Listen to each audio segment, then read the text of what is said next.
idea that one person can, in fact, make a difference.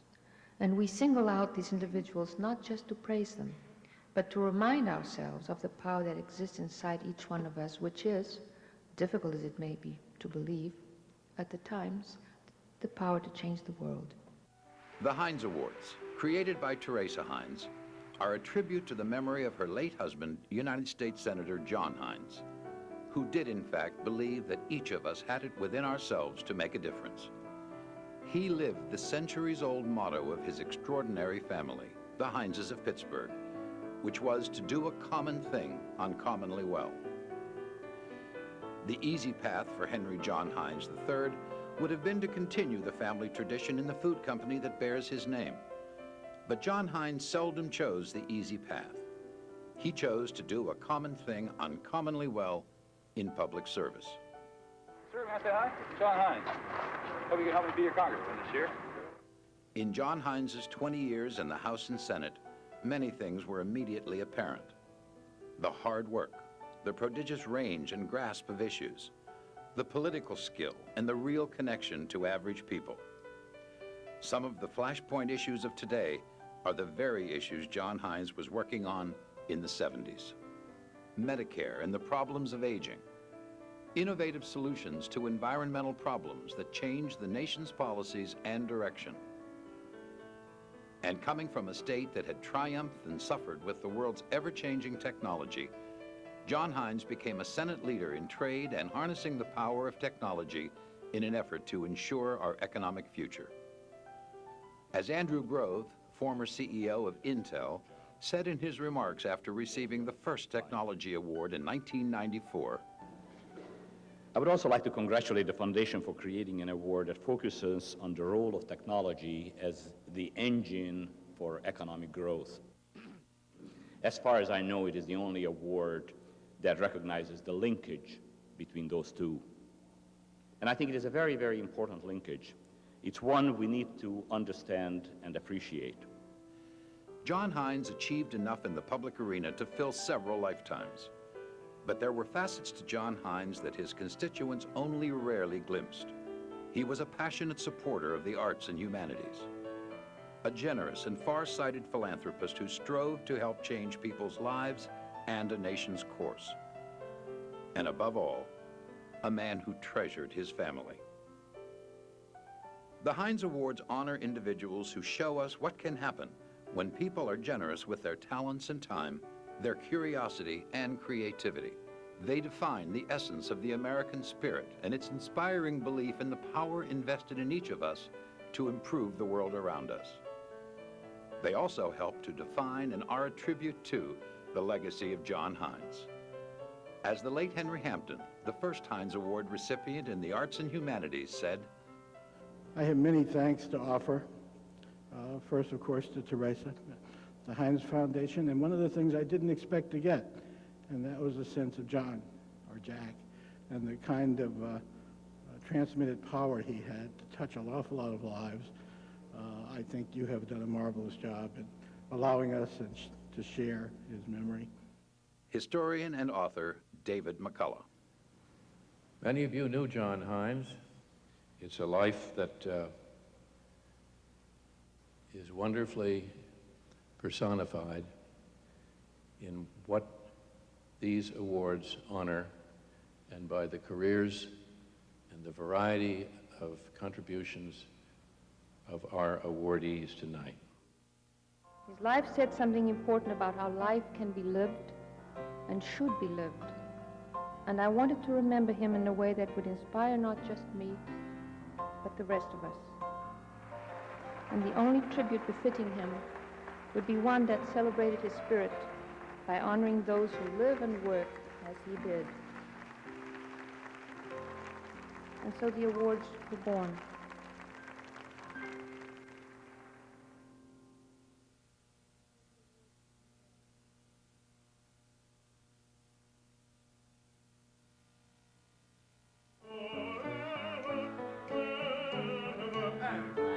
At an early age, Dr. Walter Turnbull realized the magical power of music.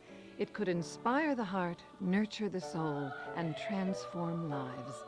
Music has that wonderful ability to have somebody to rise up. It has the wonderful ability to discipline. You know, kids need to have a sense of purpose and sense of direction. In order to do world-class music, one needs to be able to be very disciplined, and that's very good for children. Growing up in Greenville, Mississippi, he discovered the gift of music by singing in the church choir. This gift was nurtured by a loving family and a strict choir master who instilled in him a love of discipline and respect for hard work. Early in his junior year at Tougaloo College in Mississippi, he made a decision to become an opera singer. Upon graduation, he moved to New York to pursue his career and a doctoral degree at the Manhattan School of Music. But finding a home in a church was equally as important as singing. And in the mid-60s, Dr. Turnbull found that home at the Ephesus Church in Harlem. He also found a group of boys who wanted to sing more than they wanted to hang out on the streets. In 1968, with 20 boys, the Boys' Choir of Harlem was born. And a choir master whose enthusiasm was infectious and who believed in the medium of music to save lives began another career. I came to New York to pursue an operatic career, but the Boys' Choir of Harlem sort of took over my life. I saw immediately in my teaching that, in fact, when they felt good about themselves as they performed, as they prepared music, as they developed, everything else in their lives got better. Transforming lives through music has produced a world-renowned choir and young people who walk proudly and hold their heads high. The Boys' Choir of Harlem has performed throughout the world and boasts several film soundtracks and recordings. If we nurture these children, and if we gather them, and if we all put a hand on them and really help them to be the best that we can be, we're more likely to turn out children that are sensitive, care about the entire community and not just about themselves, and will develop to be wonderful human beings. And after all, that's what we need. In 1986, Dr. Turnbull's desire to prove that kids from Harlem could succeed academically despite social and economic hardships prompted him to create the Choir Academy. The school strives to transfer the discipline of music to academic success. With a girls' choir established in 1979, the school is the musical and academic home to over 500 inner-city boys and girls. Today, the Boys' Choir of Harlem is a significant success in both artistic and human terms. 98% of the Academy graduates go on to college. Through voices and scholarship, the Boys' Choir of Harlem is a powerful testimonial to Walter Turnbull's love of music and commitment to young people. There's something that we had when I was growing up, that sense of hope. We always must maintain that sense of hope. And we have to ensure that these children can feel that sense of hope, believing that there is a better way, believing that I can do it. And that's what we must give them.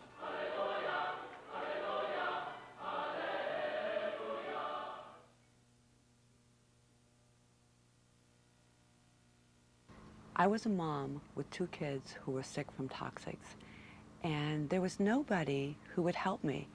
For a long time, I waited for somebody smarter and more skilled and had a larger sort of formal education than me to come knock on my door and say, well, Lois, these are the 3 things you have to do. But they never came. Lois Gibbs and her husband were raising a family in Niagara Falls. Their American dream quickly turned into a nightmare when their children developed severe health problems, including asthma and epilepsy. In 1978, Gibbs discovered the unthinkable. Her son's school had been built upon an abandoned toxic waste dump, now known as Love Canal. Panicked, the incredibly shy housewife had to do something. It was very difficult, and part of the difficulty was none of us knew what to do. How do you participate in a democracy? People don't explain that to you. They just tell you the concept. Even at school, you know, they'll give you the little bars of who's connected to who, but they won't tell you how you influence those little boxes of Congress and Senate. Her education was immediate, and fear turned into action. She began petitioning door to door to close down the 99th Street School and quickly learned other families were also suffering. With the group she founded, the Love Canal Homeowners Association, she sought to link the residents' ailments to toxic waste exposure. They aggressively petitioned for relocation of Love Canal families. Gibbs became the voice of the people as she testified before Congress and responded to the massive media coverage. Persistence paid off. The government listened. And by 1980, 1,000 families were relocated. As a direct result of her work, the Federal Superfund program was established to launch hazardous waste cleanup across America. This victory fueled her ambition. She founded the Center for Health, Environment, and Justice, a group of grassroots activists who train others to fight hazardous waste. Love Canal was not America's first toxic waste dump, but with a fierce determination, Lois Gibbs revealed that toxic waste can be in anyone's backyard. We demanded attention and we demanded action. And, it took us a while, but we got it. But it wasn't because the system works by itself. It was because American people have to force the system to work. And when people say, you can't fight City Hall, when people say, you can't affect the White House, all they need to do is look at Love Canal.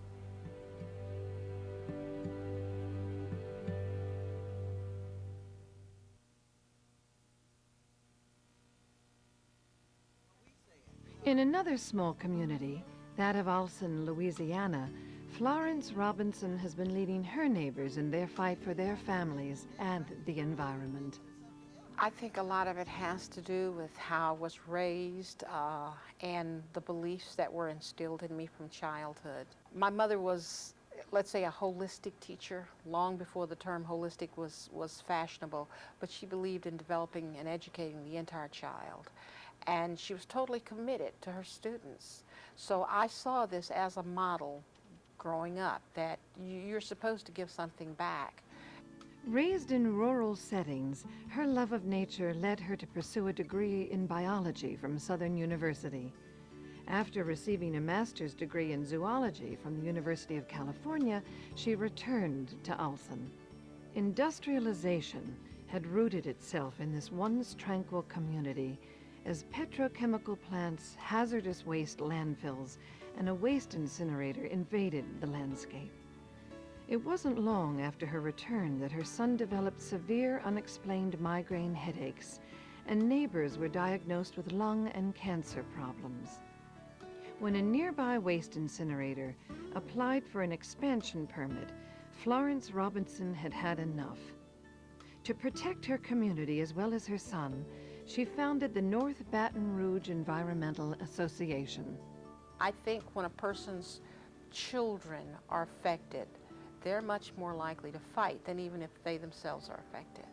The American dream is to own your own home and or your own little piece of land, and a man's home is his castle. That American dream has been destroyed for so many Americans as it was destroyed for me. It became a nightmare. And it's because people don't care enough about people that we look at certain groups of people as being expendable. Professor Robinson testified before Congress, describing her community as a sacrificial lamb.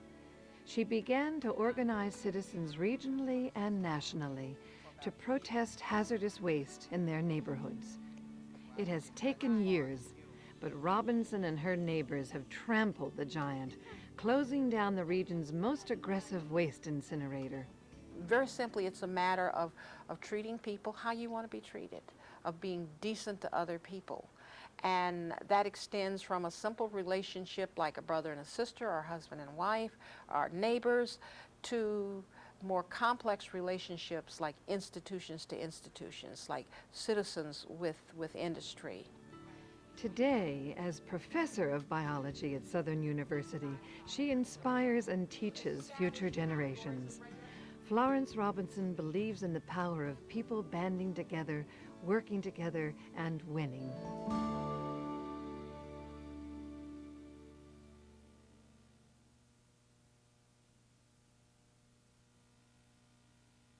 In 1981, it seemed everyone in Brooklyn knew about the Williamsburg neighborhood, but for the wrong reasons. It was, according to the media, the teenage gang capital of New York City. But above all, it was a killing field. It is your community.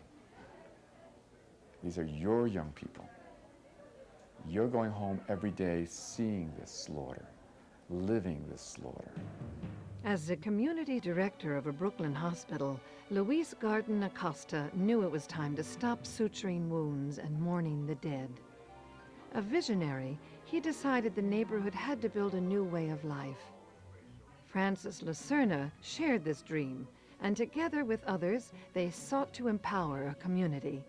And we all, I think, made a pact at that moment in time. We all made a pact in understanding that this was our home, this was going to be our home, and we would invest our energies in building a place. It would be part of what we understood as movement, a movement for self-determination, a movement for reclaiming our community. In 1982, what began as a pact with neighborhood gangs for a neutral zone became a community center offering GED classes, AIDS support, sports programs, and Latino arts and culture. The center was called El Puente, a bridge to a better future, built on a holistic foundation of mind, body, and spirit. Working out of an abandoned church, El Puente became a powerful catalyst for change. The killing fields had been transformed. The streets were safe. Neighborhood kids and their families were drawn in, eager to nurture a new sense of community. Here at El Puente and in the arts, that has been the motivating factor. That has been what is the foundation. It is the way in which young people, families, and community come together to celebrate their lives. There's something so profound about community coming together and singing and dancing and sharing their artwork. In the early 1990s, Garden Acosta and Lucerna held a neighborhood summit for young people. Teenagers from diverse cultural and religious backgrounds met in an effort to overcome deep-seated hatreds and find common ground. The result was an initiative to build a school from the ground up. In 1993, El Puente's Academy for Peace and Justice, with Francis Lucerna as its principal, opened its doors as the world's only public high school focused on human rights. The Academy is more than just a school. It's a place where educators and students work together with mutual respect, where education is training for leadership and civic responsibility. How can we, as adults and as a nation, talk about standards of public schooling if in 12 years we cannot produce young people, residents, members of the American community who can stand up for peace and justice in the world? Our country was founded on that ideal. And if in 12 years we cannot support and nurture our young people in the ideals of peace and justice, we have sorely failed.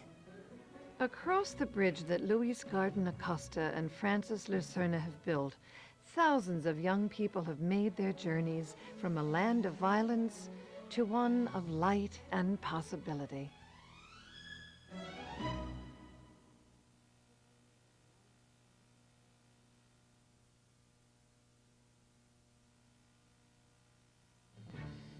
President Theodore Roosevelt once said that the first duty of an American citizen is to work in politics, to do that work in a practical manner and with the highest principles of honor and justice. He could have been describing Daniel Patrick Moynihan. That was the first call on any American when I came of age. Public service, the war effort, then the aftermath, the onset of something unknown to the species, the prospect that we might exterminate ourselves through nuclear war. To preserve our great country, Moynihan did what any self-respecting citizen did in 1944. He was 17 years old and he joined the Navy. After the war, he earned a PhD in law and diplomacy from Tufts University. His first scholarly pursuit led him to politics and the New York City mayoral campaign.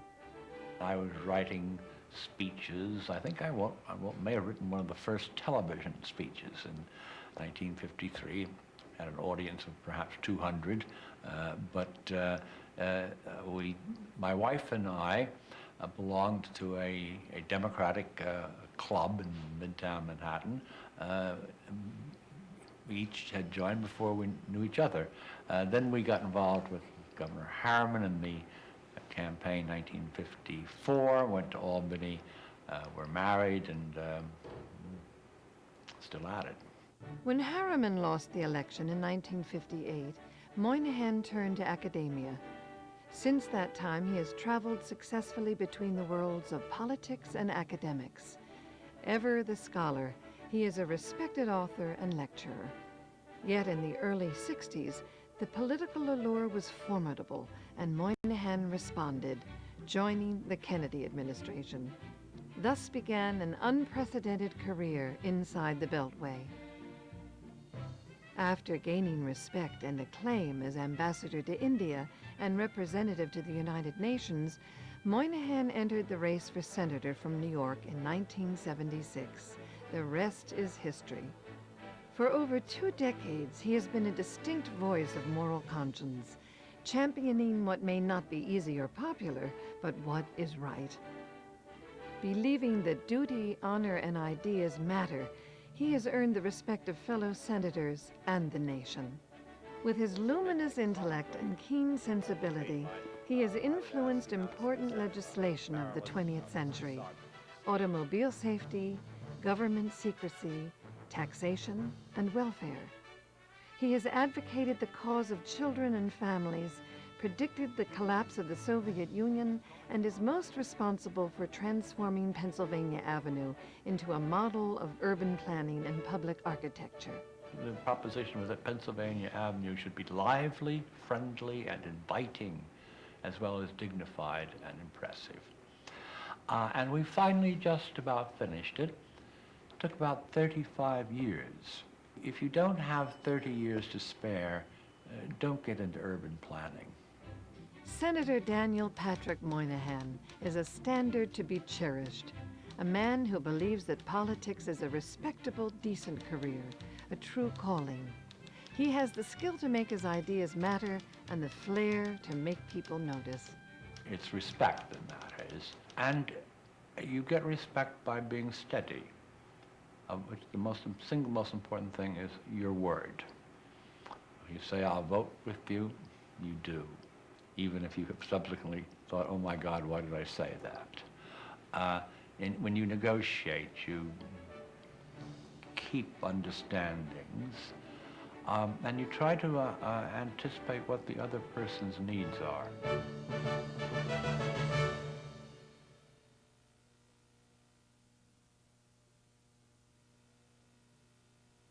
Most of the heroes I think I had growing up are people that were from fairly ancient times: Archimedes, Galileo, Newton. I would just be astounded that these guys with so little resources as they had, and with so little basic knowledge, history, and instrumentation and tools, could derive some of the incredibly subtle and elegant rules and laws of the universe that they ended up giving to all of us. Like his heroes, Dean Kamen challenges reality. His relentless drive has benefited mankind with an awesome array of technology. Though a bored, indifferent student in many subjects, he devoured books on physics and engineering, discovering a vast world of possibilities. The whiz kid was put to the test when his brother challenged him to develop an instrument that would revolutionize hospital care. This creative tinkerer engineered the first portable drug infusion pump, giving birth to a new company. Otto Syringe Incorporated quickly became a world leader in the manufacturing of medical pumps. Dean Kamen had just turned 25. Selling the company a few years later, the self-made millionaire was free to pursue his first love, invention. DECA Research and Development is the fruit of that passion. His unconventional management style has helped produce over 100 patents and fosters a new generation of engineers. DEC is sort of a place where we create an environment where self-motivated people get together, and because they like what they're doing and they do what they like, they work very hard. They sometimes succeed in colossal ways. We sometimes crash and burn in disastrous ways, but it's the project that failed, not the person. And, you know, when you try to reach for the stars, sometimes you trip. A non-stop thinker, this humble genius is now tackling a problem that has plagued America for years: students' disinterest and decline in the areas of science and math. In response, he opened an interactive science learning center in 1984, C for Science Enrichment Encounters. Eventually, Kamen realized that he needed a more radical approach.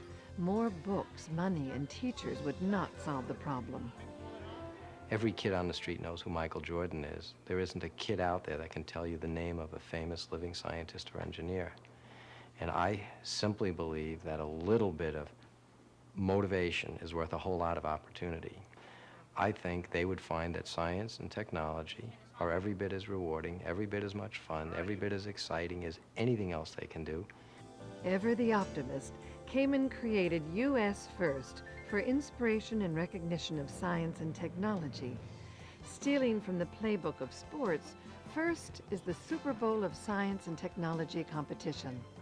Sponsored by corporations and universities, teams of high school students, teachers, and engineers create the ultimate machine. FIRST is about competition, but in the good sense, because I think every kid that participates, every company, every teacher, every engineer that participates is a winner. They all come away energized. The engineers remember why they went to engineering school. The teachers end up with incredibly motivated kids. The kids come away seeing that there's a whole world of opportunity out there that they can participate in. As mankind enters the next century, Dean Kamen sees technology as the world's best hope for a stable and prosperous future. And if he has his way, the next Super Bowl will feature robots, not footballs.